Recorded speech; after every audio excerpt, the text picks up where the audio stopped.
அனைவருக்கும் வணக்கம். ஒரு முக்கியமான செய்தியோடு சந்திக்கிறோம். நேற்றைய நாளிலே ஒரு திருகோணமலையின் புன்மோட்டை பகுதியில் துயரச் சம்பவம் பதிவாகி இருந்தது.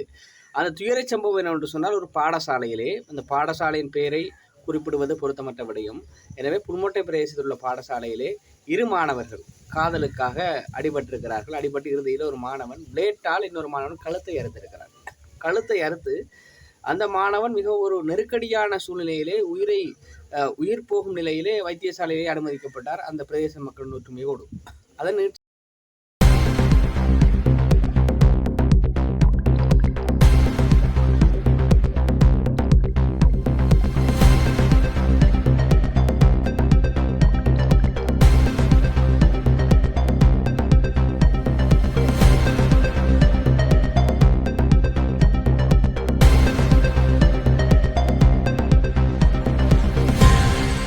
பார்த்தீங்கன்னு சொன்னால், வைத்தியர் ருஹான்குமார் அவர் தலைமையிலான குழுவினர் சத்திர சிகிச்சை மேற்கொண்டு அந்த மாணவன் உயிரை காப்பாற்றி இருக்கிறாங்க. இந்த விடயம் இப்பொழுது பெரிய அளவில் பேசப்படுது. இந்த இரண்டு விவகாரங்கள், ஒன்று வைத்தியரின் சேவை. ருஹான்குமார் பார்த்தீங்கன்னு சொன்னால், திருகோணமலையில் பல்வேறுபட்ட நோயாளர்களோட மனதில் நீங்கள் இடம் பிடித்தவர். அதே நேரம் அவர் தனியார் வைத்தியசாலையில் நீங்கள் போய் அவர் அரச வைத்தியசாலையில் சேவை மேற்கொள்கிறார். தனியார் வைத்தியசாலை அவர் நீங்கள் சேனல் பண்ணிங்கன்னு சொன்னாலும் அவர் அதிகமாக அவர் விரும்புவது அரசு வைத்தியசாலைக்கு வர சொல்லி, அந்த அடிப்படையில் அரச வைத்தியசாலைகள்லாம் பெருமளவில் சத்திர சிகிச்சை எல்லாம் மேற்கொள்வார். அந்த அடிப்படையில் திருவண்ணாமலை மாவட்ட மக்கள்கிட்ட ஒரு நன்மதிப்பை பெற்ற மனிதன், அவருக்கு வாழ்த்துக்களை தெரிவித்துக் கொண்டு அதோடு இந்த விவகாரம், அந்த இரண்டு மாணவர்கள் அடிபட்ட விவகாரம் என்பது ஒரு முக்கியமான விவகாரம். ஒரு முகப்புத்தகத்திலே, ஒரு ஊடகவியலாளர் எடுத்த முகப்புத்தகத்திலே அந்த பாடசாலையின் பெயரை குறிப்பிட்டிருந்தார்கள். அது எவ்வளவு நல்லதென்று தெரியவில்லை. இருந்த பொழுதிலும் பேரினை குறிப்பிடாமல் அதை பேசுவது உகந்தது என கருதுகிறேன். இரண்டு மாணவர்கள் ஒரு காதலுக்காக அடிபட்டு கழுத்தை வெட்டி இருக்கிறார்கள் பாடசாலை நேரத்திலே. இந்த விவகாரம் ஒரு முக்கியமான விவகாரம். அதாவது பாடசாலை நேரத்திலே மாணவர்களின் கழுத்தை வெட்டுவது, அந்த நேரத்திலே என்ன நடந்தது என்பது முக்கியமானது. ஒன்று, அது பாடசாலை நேரத்தில் இடம்பெற்றிருக்குமாக இருந்தால் அந்த வேளைகள் அவர் அடிபடும் போது அதிபர் ஆசிரியர்கள் என்ன விவகாரத்தை செய்தார்கள் என்ற கேள்வி இருக்கிறது. அதே போல பாடசாலை நிறைவடைந்த வேளையில் இப்படியான சம்பவம் நிகழ்ந்தாலும் அதற்கு பெற்றோர்கள், அதே நேரம் சமூகங்கள், அதே நேரம் பாடசாலை நிர்வாகம் என்ன விடயங்களை செய்திருக்கின்ற கேள்விகள் இருக்கிறது. குறிப்பாக அந்த மாணவர்கள் இருவரும் அடிபட்டு கழுத்து வெட்டும் வரை, அந்த மாணவர்கள் இருவரும் கழுத்து வெட்டும் வரை சமூகங்கள், பாடசாலை எல்லாம் என்ன விடயத்தை நிகழ்த்தி கொண்டிருந்தது என்பது முக்கியமான விடயம். அதே நேரம் இப்படியான பிரச்சனைகள் என்பது கழுத்து வெட்டு விவகாரம் என்பது ஒரே நாளில் இடம்பெற்ற விடயம் அல்ல. இதற்கு முன்பு ஏராளமான பிரச்சனைகள், ஏராளமான சச்சரவுகள் இடம்பெற்றிருக்கும். இந்த வேளைகளிலே இது தொடர்பிலே பெற்றோர்கள், ஆசிரியர்கள், அதிபர்கள் கரிசனை கொள்ளாது என்பது ஒரு பாரதூரமான விடயம்.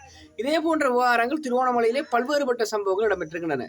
ஒரு சிறிது வருடங்களுக்கு முன்னர் பார்த்தீங்கன்னு சொன்னால், ஒரு காதலுக்காக இரு நண்பர்கள் அடிபட்டு கொண்டு ஒருவர் கழுத்தை வெட்டினார். அது ஒரு பிரதான ஒரு நகரப்பகுதியில் இந்த சம்பவம் இடம்பெற்றிருந்தது. இவ்வாறான விவகாரங்களை பார்க்கின்ற பொழுது இப்பொழுது சமூகங்கள் தொடர்பிலே இந்த கல்வியானது ஒரு போட்டிச் சூழலை அடிப்படையாக கொண்ட கல்வியாக மாறி இருக்கிறது.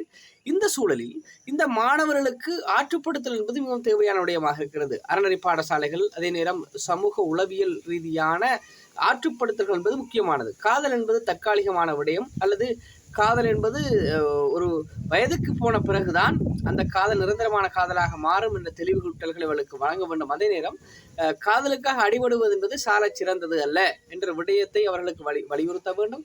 அதே போன்று அவர்களை இந்த பாடசாலை ஊடாக அவர்களை இந்த மடைமாற்றம் செயற்பாடுகளிலும் அதிகமாக ஈடுபடுத்த வேண்டும் என்பது மிக முக்கியமானது. அதாவது மாணவர்கள் பார்த்தீங்கன்னு சொன்னால், பாடசாலை நேரங்களிலும் பாடசாலை அல்லாத நேரங்களிலும் அவருடைய பொழுதுபோக்கினை ஆக்கப்பூர்வமாக மாற்றுவதற்கும் அவர்களுக்கு ஒரு லட்சியம், கோல் தொடர்பிலே அவர்களுக்கு ஒரு தெளிவூட்டலையும் மேற்கொள்ள வேண்டிய அவசியமாக இருக்கிறது. அதிகமான இளைஞர்கள் வழித வருவதற்கு காரணம் பார்த்தீங்கன்னு சொன்னால், பாடசாலை நிறைவடைந்த பின்பு, பாடசாலை காலத்தை முடிவுறுத்தப்பட்ட பிறகும் அவர்கள் பார்த்தீங்கன்னு சொன்னால் வீதிகளிலே நிற்பதற்கு காரணம் தொழில் இல்லை, அவர்கள் வாழ்க்கை பற்றிய நோக்கம் இல்லை. சாதாரண தர உயர்தரத்திலே சித்தியடைந்த அல்ல சித்தியடைய தவறினவர்கள் வீதிகளிலே நிற்பதை அதிகமாக காணக்கூடும். வீதிகளில் நிற்பது, அதே நேரம் அவர்களுக்கு பெற்றோர்கள் அவர்களுக்கு வெளிநாட்டு மோகத்தினை ஊக்குவிப்பதும், வெளிநாட்டுக்கு போகலாம் இரு என்று சொல்லி சிலர் இறக்கும் வரை வெளிநாடு போகாமல் இருந்தவர்களும் அதிகமானவர்கள் இருக்கிறார்கள். எனவே இந்த மாணவர்களுக்கு வழிகாட்டல்கள் என்பது மிக அதிகமான அளவிலே இடம்பெறவில்லை என்றுதான் சொல்ல வேண்டும். பாருங்கள், இந்த 2 மாணவர்கள் அடிபட்டு கழுத்து வெட்டப்பட்டும் துயரம் என்பது ஒரு சின்ன விடயம் அல்ல, மிகவும் ஒரு பாரதூரமான விவகாரம். இது இதற்கு பாடசாலை, அதே நேரம் அந்த பாடசாலை சமூகம், அதே போல அந்த வலயக்கல்வி பணிப்பாளர்கள், அதே போல கல்வி அதிகாரிகள், அதே போல சமூகம் உள்ளிட்டவர்களுக்கும் இந்த விடயமானது மிக முக்கியமான ஒரு செய்தியை சொல்கிறது. என்ன விடயம் என்று சொன்னால், இந்த மாணவர்கள் கல்விக்கு அப்பால் வாழ்க்கை பற்றிய ஞானம் அவர்களுக்கு போதிக்கப்பட வேண்டும், உளவியல் ரீதியாக அவர்கள் ஆற்றுப்படுத்த வேண்டும் என்பது முக்கியமானது. இப்போ நீங்கள் பார்த்தீங்கன்னு சொன்னால், இந்த கல்வி முறையில் அதிகமானவர்கள் எதை நோக்கி ஓடுகிறார்கள் என்று சொன்னால், அந்த ரிசல்ட்ஸ், அதாவது பெறுவேறுகளை அடிப்படையாக கொண்டு கல்வி முறைமைகள் மிக அதிக அளவிலே விருத்தி அடைந்திருப்பது என்பது மிக ஒரு சிக்கலான விடயமாக இருக்கிறது. ஒரு 30-40 வருடங்களுக்கு முன்பதாக பார்த்தீங்கன்னு சொன்னால், இப்போதும் படித்தவர்கள் சொல்வார்கள், எங்களுடைய ஆசிரியர்கள் பெரிய பெரிய இடங்கள் இருப்பவர் சொல்வார்கள், அந்த நாட்களிலே ஆசிரியர்கள் பாடத்திற்கு வந்தால் அவர்கள் அந்த பாடத்தின் ஒரு அரைப்பகுதியை பார்த்தீங்கன்னு சொன்னால் நல்வழி கதைகளை ஊடாக பாடத்தை படிப்பிப்பார்கள்.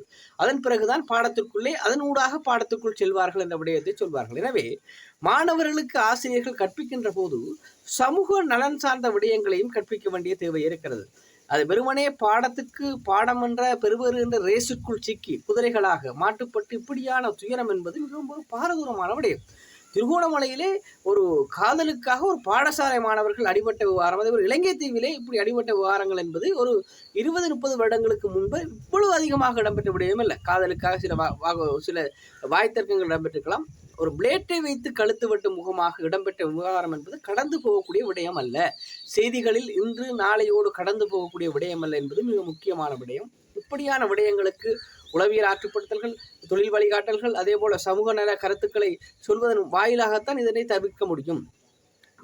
இப்போ எங்களுக்கு இப்போ பெரும்பாலான இடங்களில் பார்த்தீங்கன்னு சொல்லி சில ஆசிரியர்கள் இதுவான நல்ல தெளிவூட்டல்கள் செய்கிறார்கள். அந்த தெளிவூட்டல்களின் வாயிலாக பார்த்தீங்கன்னு சொன்னால் மாணவர்களை ஆற்றுப்படுத்துகிறார்கள். ஆனால் இந்த புன்மோட்டை பிரதேசத்தில் இடம்பெற்ற விவகாரம் என்பது மிகவும் அதிகமான விவகாரமாக, அதிகமான பிரச்சனையாக இருக்கிறது. இந்த பாடசாலைகளிலே இப்படியான ஏராளமான பிரச்சனைகளும், அதே போல சமூகங்களிலே இவ்வாறான ஏராளமான பிரச்சனைகள் இருக்கின்றது என்பது மிக திட்ட தெளிவான விடயம். இந்த விவகாரத்தின் மூலமாக இப்படி எத்தனை விடயங்கள் இடம்பெற்றிருக்கலாம் என்று சொல்லி பல்வேறுபட்ட விவாதங்களும் எழும்பியிருக்கிறது. எனவே இது தொடர்பிலே பாடசாலை சமூகங்கள், அதே போல கல்வி சமூகங்கள் மிக கவனத்தில் கொள்ள வேண்டிய விவகாரமாக இருக்கிறது. மாணவர்களை வாசிப்பின்பால் ஆற்றுப்படுத்துவதும், உளவியல் ரீதியாக அவர்களை ஆற்றுப்படுத்துவதும், கல்வி என்பது வாழ்க்கைக்கான ஒரு அடிப்படை என்று சொல்லிக்கொண்டு அவர்கள் கல்வி என்பது வாசிப்பதற்கான திறவுகோலாக இருக்க வேண்டும் என்று சொல்லி பல்வேறுபட்ட திறவுகோள்களை செய்வதன் வாயிலாகவும், உளவியல் ஆற்றுப்படுத்தல்களை செய்வதன் வாயிலாகவும் தான் இந்த மாற்றங்களை ஏற்படுத்த முடியும் என்பது முக்கியமான விடயம். இல்லாவிட்டால் வெறுமனே பாட புத்தகங்களுக்குள் ரேஸ் ஓடுவார்களாக இருந்தால் இப்படியான துயரங்கள் அதிகமாக இடம்பெறும். அமெரிக்காவிலே நாங்கள் பார்க்கிறோம். அமெரிக்காவில் பார்த்தீங்கன்னு சொன்னால் பாடசாலை மாணவன் பள்ளிக்கூடத்துக்கு பிள்ளைகளையும் டீச்சரையும் சொல்கிற நிலைமை இருக்குது. இப்போ அப்படி ஒரு விவகாரம் தான் இங்கே திருவோணமலையில் இடம்பெற்றிருக்கு. இது சின்ன விவகாரம் அல்ல. எனவே இது தொடர்பிலே அனைத்து சாராரும் கவனத்தில் கொள்ள வேண்டியது மிக முக்கியமான விடயம் என்பதை நான் சொல்லிக்கொள்கிறேன். தெரிவிப்பது நாங்களாக இருந்தாலும் தீர்மானிப்பது சமூகம் என்பதை தெரிவித்துக் கொண்டு உங்களிடம் விடைபெறும் நான் உங்கள் அன்புடன் செந்தூரன் மற்றும் ஒரு காணொலியிலே சந்திப்போம். நன்றி, வணக்கம்.